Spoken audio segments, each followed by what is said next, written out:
103 catches, and yet you can get him in the 7th round. That's the situation currently for Las Vegas Raiders wide receiver Hunter Renfrow, who right now has an ADP in the early 7th round range, coming off a career year in 2021. This is the Fantasy Sports Boss Mike Kineski with your latest sleeper video. Earlier today, I did my first Football Friday live stream of the season, so make sure you hit the subscribe button and hit the notification button so you know every time a new video is added or when I go live. I will be going live every Friday. I'm hoping to have a guest each week. Also going over any injuries, news, storylines, you name it. That's all going to be covered. So also you can follow me on Twitter at RotoBoss. Now, the subject of the day is Hunter Renfrow. Like I said last season, boy, what a PPR gem of a year Renfrow had for a guy who wasn't even drafted in quite a bit of leagues. Renfrow, one of the value plays of the entire season, went on to catch 103 balls for 1,038 yards and 9 touchdowns as the main outlet of quarterback Derek Carr. However, for this season, he's dropped into the 7th round despite coming off such a impressive season, and a lot of that has to do with the arrival of Davante Adams via trade from the Green Bay Packers and the return to health of Darren Waller, their former Pro Bowl quarterback who missed a large chunk of last season with injury. So let's take this one step at a time. On the surface, it's understandable why Renfrow would erode in the eyes of the fantasy football community in terms of interest.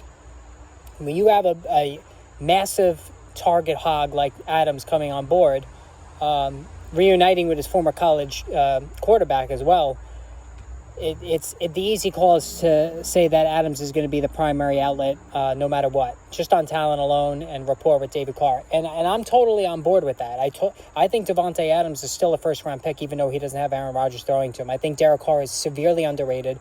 He gets knocked in fantasy football because he doesn't run much, which is a fair critique, but he threw for over 4,500 yards last year. And this year, the Raiders are just going to air it out even more in the loaded AFC West. So, bringing in Adams certainly will make it challenging for Renfrow to get another 100 receptions. And, of course, the return of Waller, who, went bonkers the 2 years prior to last season. But, last year, injuries, also had a bout of COVID. And things kind of fell off the map there as he went down as a sizable bust. But, that all being said, I think Renfrow is a tremendous value this season. Again, you're getting a guy who caught 100 passes in a PPR league going in the 7th round. And not only that, but he has a new coach in Josh McDaniels who comes from a Patriots offensive system that heavily targeted slot receivers over the middle. The names Wes Welker, Julian Edelman, those quickly come to mind. Even James White, who is really like a glorified receiver despite carrying a running back designation. This is the same position that Renfrow is going to man in this offense. And McDaniels absolutely emphasizes that role in his passing attack. And so Renfrow, I think, can still catch 100 passes this season. All right, now the 9 touchdowns, I don't think that's repeatable. I think he's probably more in the 5-6 range. I think Adams is going to hog the touchdowns. 1,038 yards, I think he can approach 1,000 yards. And I think he could approach 100 catches. Even if he goes for 90 or 80, even 85, I think he's going to get at least 90 in this offense. That's a tremendous season in PPR. And here's another issue. The Raiders' offensive line is terrible. So Carr is going to have to throw it. They're not going to be able to run it. So they're going to be a lot of 3rd and longs. They're going to have to throw it often. And that's a McDaniels specialty. So this is going to be a passing attack. So Renfrow is going to get his targets, same as Adams and Waller. I think Waller's the 3rd guy on the target tree. Even when he was healthy last year, Waller wasn't getting a lot of targets from Derek Carr outside of week 1. So, and that was with Renfrow on the field with him. So I think Renfrow is still the clear number 2 guy. In Cincinnati, we're drafting 2 guys, T. Higgins and Jamar Chase, to both ascend or to reach or maintain wide receiver 1 status. So why can't we do that with Adams, who's definitely a wide receiver 1, and Renfrow, who could be a wide receiver 2 in PPR? All right, and here's something that a lot of people are overlooking as well.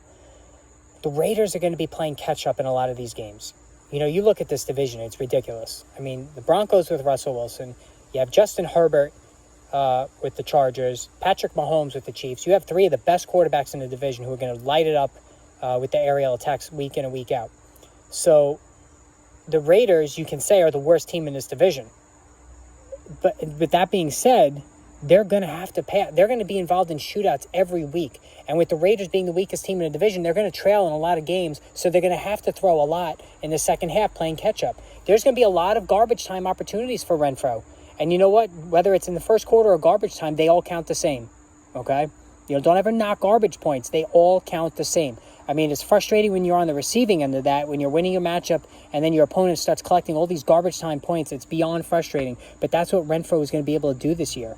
The Raiders are going to have to continue to throw, and teams are going to take away Adams in that situation, and they're going to give the underneath to Renfrow all game, all fourth quarter long when they're trying to catch up. They'll allow Carr to dink and dunk it to Renfrow while taking away Adams in order to protect the lead. Absolutely. That's football 101. If you have a lead and you have a decent enough lead that it's okay for the team, your opponent, to start dinking and dunking to take time off the clock, you're going to give them the underneath stuff, and that's where Renfrow's going to be, not Adams.